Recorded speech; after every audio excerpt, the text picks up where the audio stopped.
A schizophrenic parent will usually have a schizophrenic child. A schizophrenic parent will have a schizophrenic child. That's why they putting their children on medication, and they the ones that need the medication. They will let their child go on Ritalin, Adderall, whatever them things are, but they the ones they made them schizophrenic. Then when that parent come to school, you know that parent's schizophrenic. You know they schizophrenic. If you look at their life, you know you schizophrenic. You ain't never had stability in your whole life. You are schizophrenic. But the child is paying the price because the child is under the magnifying glass because you too old now. You just set in your ways. You call schizophrenic just being me. I'm just being myself. You don't know who you are. You ain't supposed to be that nasty. You ain't supposed to be that nasty. That's a spirit that got you nasty. You adopted it as if that's your personality. That is not you. That is another mind that has been developed by you never getting over your traumas. That's why you have to teach young women, don't walk around angry. Don't be angry all the time. Stop being angry. Because you will develop another, and then you will deal with, and that's, y'all know y'all black women got that bad. You can't even talk to them. Go try to get some chicken. Before she done, she rolling her eyes at you. As if, and you ain't done nothing wrong. You talking, thank you, please, thank you. Because she feel that, because she's always lived. Nobody ever told her, girl, you developed another. Do you know it ain't you? But to protect herself, because most of them have grown up molested and hurt and not have fathers and abused, they have this other way, this other person. And some women, listen, if you live out of that so long, that will become you. You will be acting like it all the time. And the real you will never be developed. That's why when you really start, if you talk to them about 5 minutes, they start crying. They start crying because because you start speaking past the facade and you start talking to the one that's not developed. And y'all heard me. Then you start talking to that person, and that's when you barely that person is so weak and undeveloped that they can never even be touched. As soon as you touch that real person, tears come out. They cross crying off the top. Because you got past the facade. They using this person to back you up. Like the real person is behind them. Is behind them, and they using this tough talk crazy to back you up. But the minute that you able to talk wisdom and get beyond that person, and you touching it, they start crying. And all of a sudden you be like, you was just so powerful, so strong. What happened? Well, see, the real them has never been developed. That's a little 5-year-old, 12-year-old, 10-year-old child that's never grown up. Talk to me. Schizophrenia is a real thing. Not in the sense of what the psychologists are doing. I don't agree with that because they can't cure it. They may diagnose it, but they can't cure it because it's a spiritual matter. Can y'all handle a little more of this? Man, I'm going to put this out. Oh, look here. It's, let's see.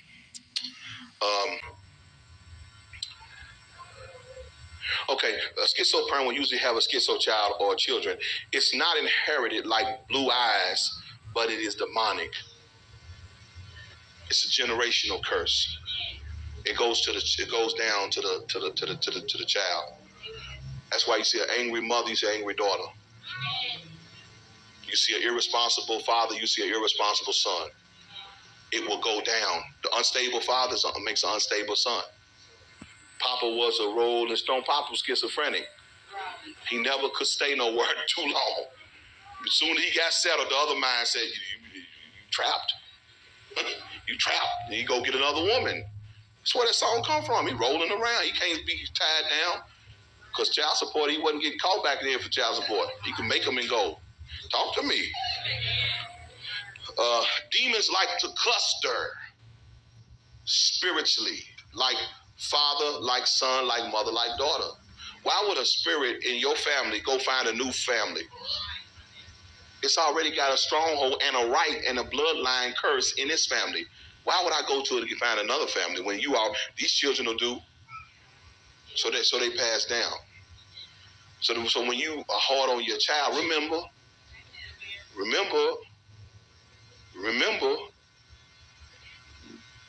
A schizophrenic parent has difficulty showing love. That's a real good trait. Difficulty. I'm not talking about I love you. You know I love you. That ain't love. But they touch. A parent that loves you touches you. They hug you. They embrace you. And as you get older, we do that less.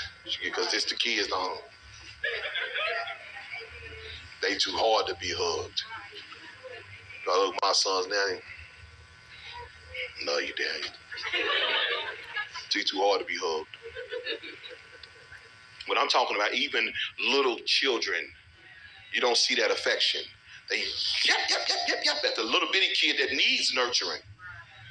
Because there's another person developed that's fighting against these children. That's why they will mentally abuse that child. Talk to me. Since the mother is the most constant parent with the children and cannot feed them love, they become targets for rejection demons. Just your mama loving you. Oh man, y'all don't get that. Just your mother loving you will stop you from being opened up for a spirit of rejection. Just the love of a mother. Just the love of a mother. Because you know, if your mother loves you, you're not needy. You ain't wide open looking for, trying to fill this void. Because mama's already giving you that love. This video is going to be about the devil's plan for anointed vessels.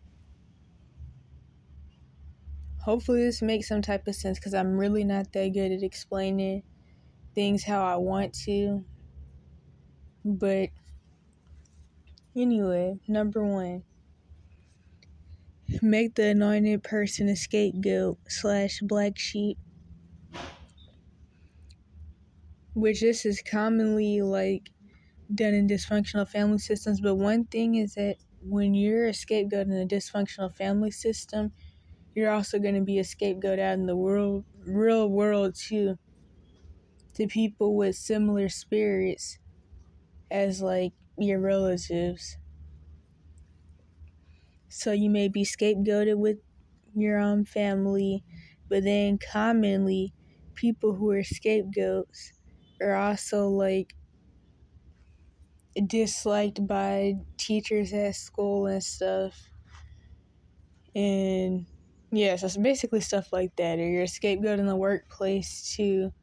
And it's kind of like it can be a never-ending cycle because of spirits that are in the other people and how they react to your anointing. And even because of spirits that are in you, because spirits that are in you can communicate with spirits that are in other people, obviously. So yeah. Anyway, a scapegoat is blamed for all the problems in the family and has word curses spoken over them to make them become bad and crazy. And, well, quote unquote bad and crazy. Because something that people should really know is that if you're a scapegoat, you're more likely to end up losing your mind. Because 1, the things that you go through as a scapegoat. 2, letting the fact that you're anointed get to your head. Because trying to think of a good example. I guess kind of like Tiffany Buckner says, the people that end up losing their mind and going into a victim complex, which can lead to schizophrenia, where they believe that everybody doesn't like them because they're anointed, and then they just let the fact that they're anointed go to their head a little too much. So those are the people that'll be the FBI and robots and drones are following them because they're so anointed. You don't want to get like that. And then another thing is that the word curse is spoken over you as a scapegoat by relatives and even other people, like you'll never be anything, or you're bad and you're crazy, because either your anointing upsets and stirs up the spirits in other people, or because they just don't understand your anointing which I kind of talk about in this video I made a couple of days ago, where like neurodivergent is one of the things that anointed people will get called, so they may get the autism label or something like that. And also something that people who work in deliverance say a lot is that people who are anointed and they're considered bipolar and all the different stuff and they're locked up in facilities. No, wait, I said that all wrong. People who are locked up in facilities and get the bipolar label and all those other labels are all prophets and prophetic people. And something else that I want to say before I keep reading this is that a lot of people aren't going to want to hear it, but a lot of narcissists are actually broken prophetic people, or at least anointed people. Because I don't really like the term prophetic that much because everybody's not anointed to be a prophet. There's different things you could be anointed for other than being a prophet, which I kind of already said. But yeah, so there's that.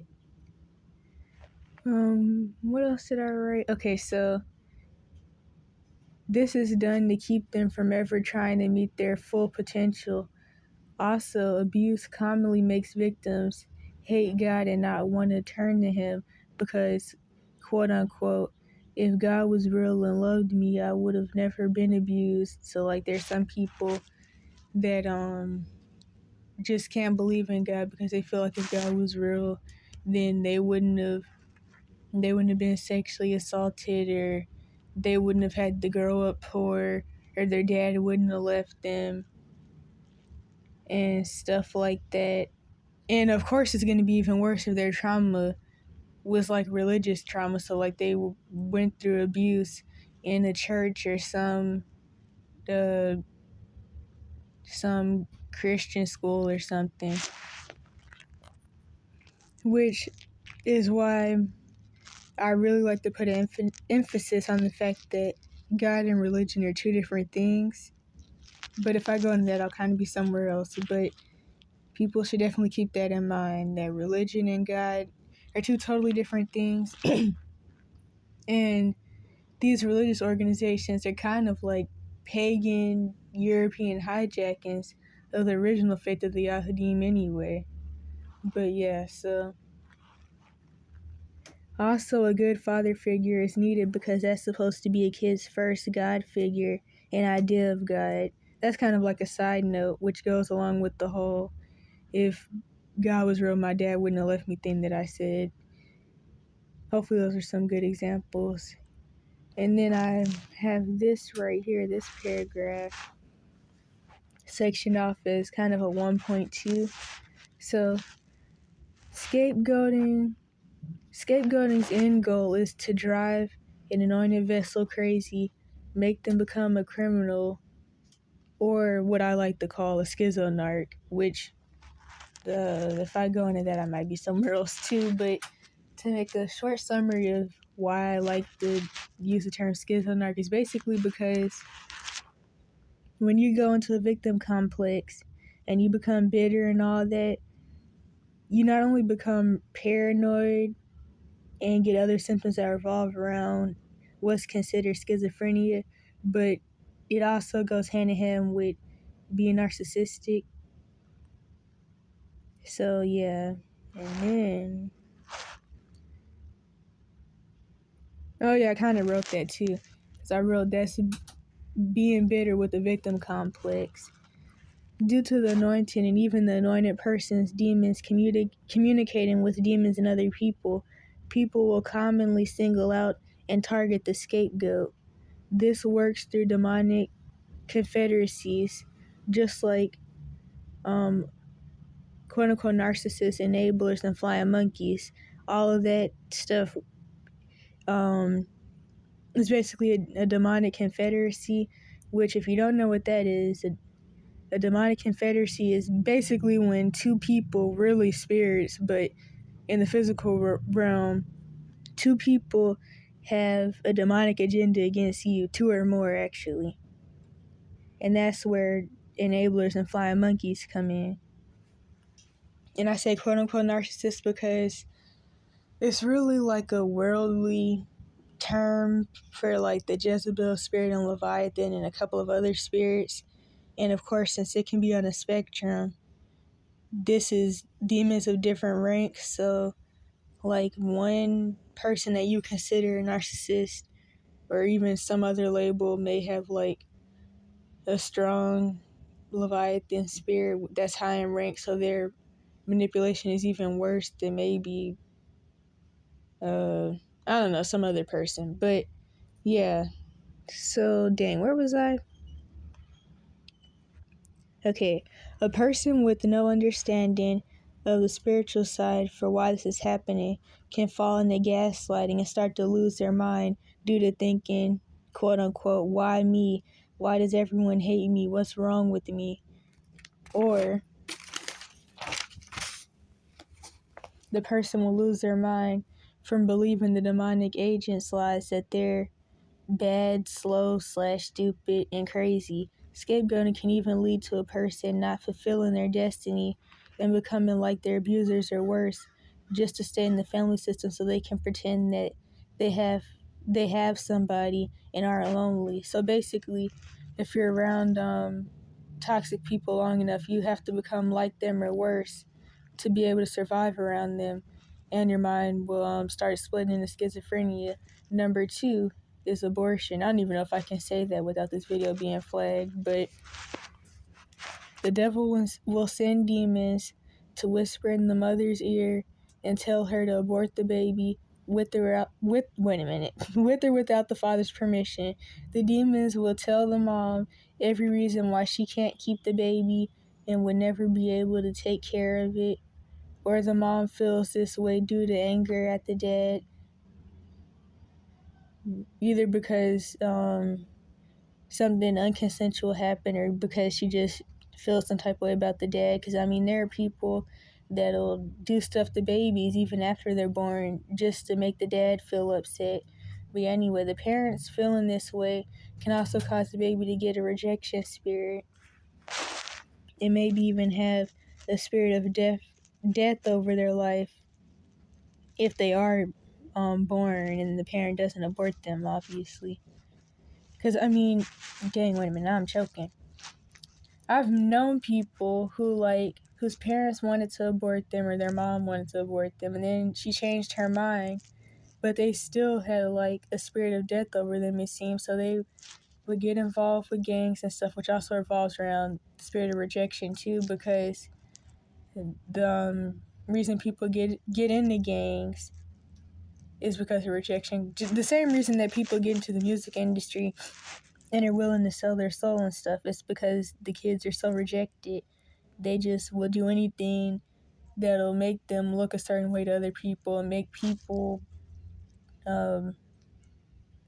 look up to them or like kind of worship them or idolize them, which is how things go when somebody sells out to the entertainment industries. But anyway, so this specific person whose mom wanted to abort him, he was involved with gangs, or at least he was just involved with criminal activity. I don't know if he was really in a gang, but he was definitely doing a lot of stuff. And he even said that he didn't believe that he would even make it to 18 or past 18, because I remember some counselor asked him what he wanted to do when he got older, and he said he wanted to be a filmmaker, but he doesn't believe he would live that long. Lo and behold, a year later, he got shot 16 times with his friend in an apartment. But yeah. Okay, anointed. Wait a minute. Obviously, the point of this is to kill the anointed person before they get a chance.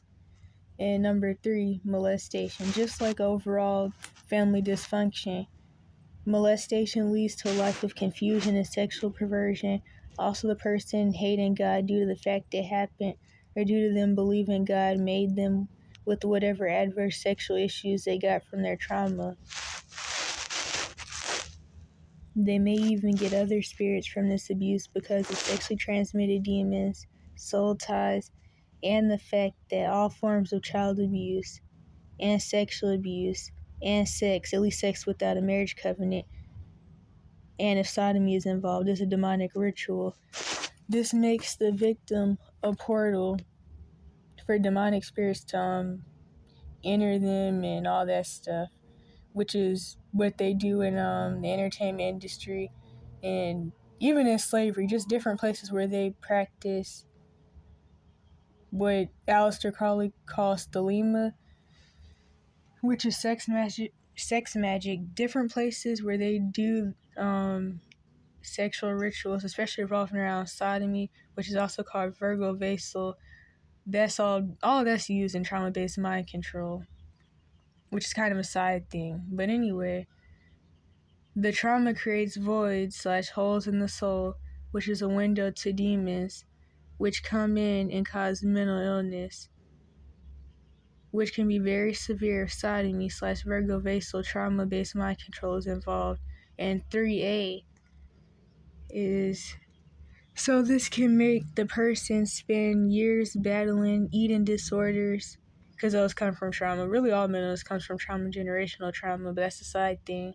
Trying to take their power back by using seduction, witchcraft, and womanizing to prove theirself. Doing the feminine thug or pimp persona to try to hide their trauma and be what the psyop media, like the music industry and the movies, told them a real man was, and etc. Number 4, the cash for kids system. Similar to abortion, this system is used to kill anointed kids. It also revolves around scapegoating, so it drives anointed people crazy, imprisons them, and even hijacks people's anointing by taking them through trauma-based mind control and getting them to sell their soul. One example of somebody who went through the cash for kids system and ended up selling out was DMX / Earl Simmons. I think that was his real name anyway. 2 other people who went from the cash for kids system to be in industry plants and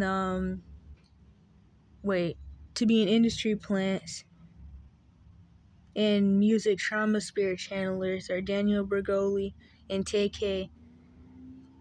Of course, Danielle Bregoli, she was born into the bloodline of the specific people who run all this stuff anyway, but I still wanted to use her and the TayKay kid as an example because both of them went through the cash for kids system and then they ended up getting in the music industry from it. DMX was in the foster care part, TayKay was in the foster care part, Danielle Bregoli was in the TTI and Dr. Phil show, which is a part of the cash for kids system. And they both ended up in the music industry. And one thing about that is that I noticed years ago that a lot of this music, especially when it comes to hip hop, is really just about channeling trauma spirits in people, and people with similar trauma that the music revolves around are attracted to that type of music. So like hip hop, at least once it was hijacked by the you-know-who's that run the music industry and all that, once it was hijacked, it really just revolved around fatherless boy trauma and being poor trauma and having a messed up family system trauma. And the spirits that come in through that type of trauma are also like in the music. So when people with that trauma listen to the music, it just connects with spirits that are already in the person. It's hard to explain. I probably could explain it a little better. But yeah, so that's why certain people are attracted to certain types of music, and that's why specifically Hebrew slave trade descendants, or just Hebrew people in general, and even other melanated people, due to the trauma from colonization, that's why we're all attracted to certain types of music that Caucasian people usually aren't attracted to, because they don't have the same trauma spirits that the music kind of entices, if that's even the word for it. So that's why, like, a quote-unquote black person can listen to some song and like it when it revolves around a whole bunch of crazy traumatizing mess. but then a white person wouldn't even understand why somebody would want to listen to it. But of course, a Caucasian person with similar trauma to that quote-unquote black person will also be attracted to the same type of music. And if you've been around traumatized people, you probably noticed this. So like a white boy who didn't have a dad will be attracted to this same music that a black boy who didn't have a dad is attracted to. But anyway, the Cash for Kids system is a multi-billion-dollar industry that makes money off of drugs, labels, traffics, and further traumatizes already abused kids and even kids that are considered orphans, which I put quotes around the word orphan because the thing about the foster care system is that this kind of like the orphanage scandals in other countries. A lot of the kids aren't orphans because foster care, they kidnap people. But I don't even want to go into that because I'll be somewhere else. This system consists of CPS/foster care system/ward of the state, which you can also be a ward of the state because of juvenile charges too. But also, which is also known as the government abuse cult, CPS is. TTIs, such as ranches like Danielle Bregoli was sent to. Well, I put ranch cults because some of them are owned by cult leaders. The juvenile justice system, the mental health system, the American school system, such as boarding schools, military schools, Catholic/Greek letter Ivy League schools, special ed, alternative schools. Also shows like Dr. Phil, Therapist Karamo, I think that's the name of his YouTube channel. Beyond Scared Straight, Girls Incarcerated, and other shows like that. And then, what else I had to say about that?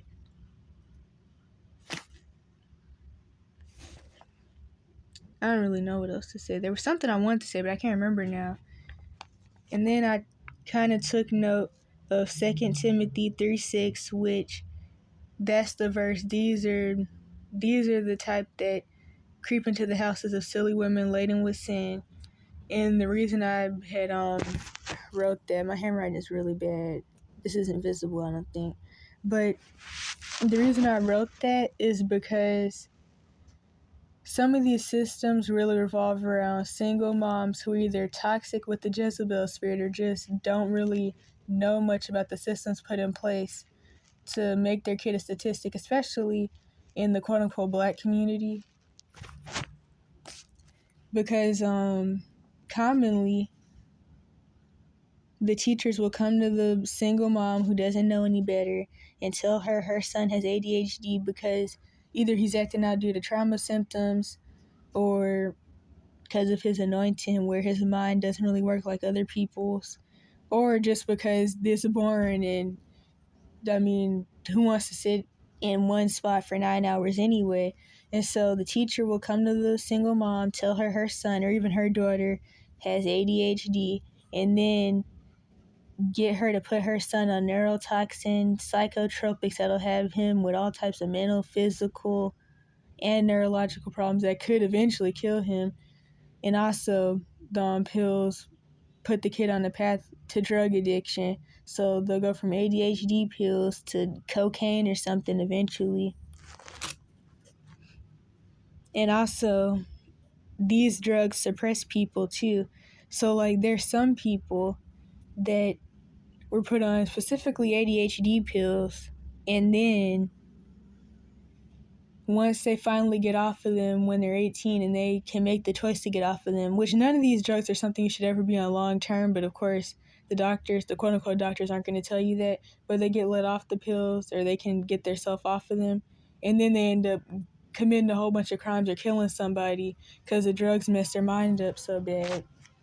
And something that they don't say is that the mass shooters, they're on these drugs, which that revolves around a couple different things, because with the mass shootings, they're usually MK Ultra victims too, like even the cult leaders, some of the ones that have went not viral, that became kind of like marketing campaigns, even the serial killers like the dude from the Texas Chainsaw Massacre, and then what's the other dude?